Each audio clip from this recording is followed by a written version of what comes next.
Hello दोस्तो, आजच्या नवीन कथेमध्ये आपल्या सर्वांचं स्वागत आहे. आजच्या नवीन कथेचं नाव आहे त्या फोटोतला अनोळखी माणूस. संपूर्ण गावात आज एकच चर्चा होती, आर्या आणि सागरचं लग्न. दोन शिक्षित घराण्यांची ही जुळलेली जोडी. सागर हा शहरातल्या मोठ्या कंपनीत इंजिनियर होता, तर आर्या एका शाळेची शिक्षिका. दोघांचं नातं अरेंज मॅरेज होतं, पण ओळखीतून प्रेमासारखं काहीसं गहिरं नातं तयार झालं होतं. लग्नाचा दिवस सुंदर सकाळी उजाडला. सागरच्या घरात बँड, बाजा आणि पाहुण्यांचा गोंगाट. सगळीकडे आनंदाची लहर. सागरचा चेहरा तेजाळलेला, पण त्याच्या आईच्या चेहऱ्यावर मात्र एक हलकंसं चिंतेचं सावट होतं. "आई, एवढी का गोंधळलीस?" सागरने विचारलं. आई म्हणाली, "काही नाही बाळा, फक्त जुने दिवस आठवतायत."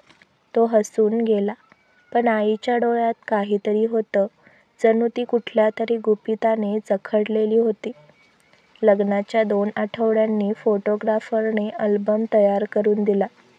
आर्या आणि सागर दोघेही सोफ्यावर बसून फोटो पाहत होते. हसरे चेहरे, विधींचे क्षण, पाहुण्यांची मजा, सगळं परफेक्ट. पण एका फोटोवर आलं तेव्हा आर्याचं लक्ष थबकलं. "सागर, हा कोण आहे मागे उभा?" सागरने बघितलं. वर मंडपात सागर आणि आर्याच्या मागे अगदी कोपऱ्यात एक माणूस उभा होता. मध्यम वयाचा, दाढीवाला, थोडा कृश, चेहऱ्यावर गंभीर भाव.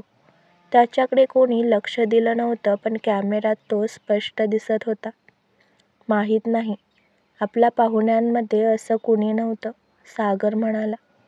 आर्याला काहीतरी अस्वस्थ वाटू लागलं. कदाचित तो फोटोग्राफरचा असिस्टंट असेल. "नाही, त्याचा चेहरा काहीतरी ओळखीचा वाटतोय." सागर विचारात पडला. दुसऱ्या दिवशी सागरने तो फोटो आईला दाखवला. आईचा चेहरा फिक्कट झाला. हातातील कप थरथरला. "हा कोण आहे माहीत आहे का?" सागरने विचारलं. आई काही क्षण शांत राहिली आणि मग म्हणाली, "तो तुझा भाऊ आहे." सागर दचकलाच. "भाऊ? कोणता भाऊ? मला तर तू बाबा आणि मी एवढंच घर माहीत आहे." आईचे डोळे पाणावले. "तुझ्या बाबांचं पहिलं लग्न झालं होतं, पण काही गैरसमजांमुळे त्यांचं वेगळं झालं. त्या बाईच्या पोटी एक मुलगा झाला आणि काही काळानंतर ती स्त्री त्या मुलासह घर सोडून गेली. तुझ्या बाबांनी त्यांच्याशी संपर्क तोडला. तू जन्मलास तेव्हा त्यांनी म्हटलं, आता नवीन सुरुवात करू, आणि तो विषय कायमचा संपला असं मला वाटलं होतं." सागर थिजल्यासारखा झाला. "मग तो फोटोतला माणूस म्हणजे माझा सावत्र भाऊ?" आई शांतपणे मान हलवली.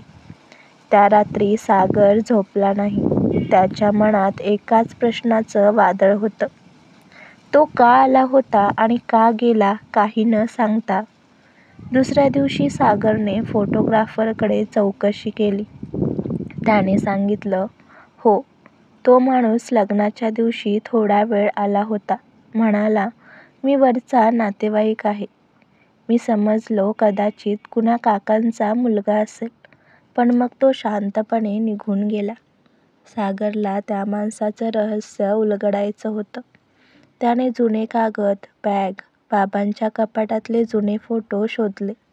एका फोटोमध्ये त्याला त्याच्यासारखाच दिसणारा एक मुलगा दिसला. लहान वयाचा, पण डोळ्यात तेच भाव. मागे लिहिलं होतं, राजेश, वय 5. राजेश. सागरच्या मनात नाव कोरलं गेलं. काही दिवसांनी सागर आणि आर्या त्या गावात गेले, जिथे पहिली पत्नी राहत होती.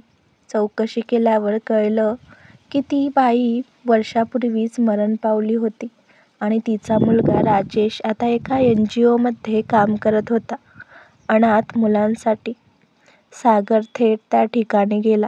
एक छोटं ऑफिस, काही लहान मुलं खेळताना दिसत होती आत बसलेला माणूस उठला. तोच, तो फोटोतला माणूस. दोघांचे डोळे भिडले. काही क्षण शांतता. सागर म्हणाला, तू राजेश आहेस का? राजेशने हलकं हसून उत्तर दिलं, हो. आणि तू सागर, माझ्या बाबांचा दुसरा मुलगा. सागर निशब्द झाला. तू लग्नात का आलास?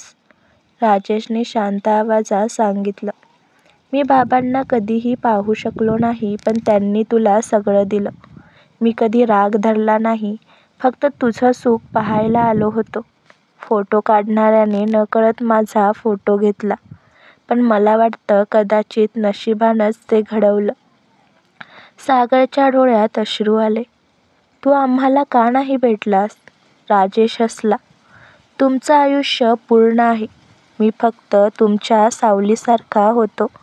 सावलीला कुणी ओळखत नाही, पण ती सोबत असतेच.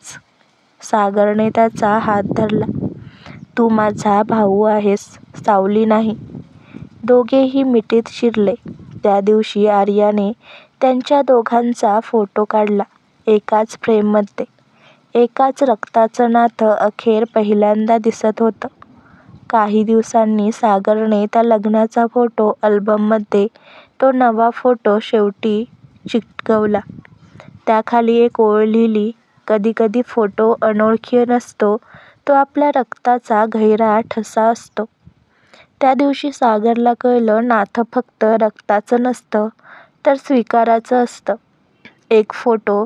त्याने प्रश्न निर्माण केला.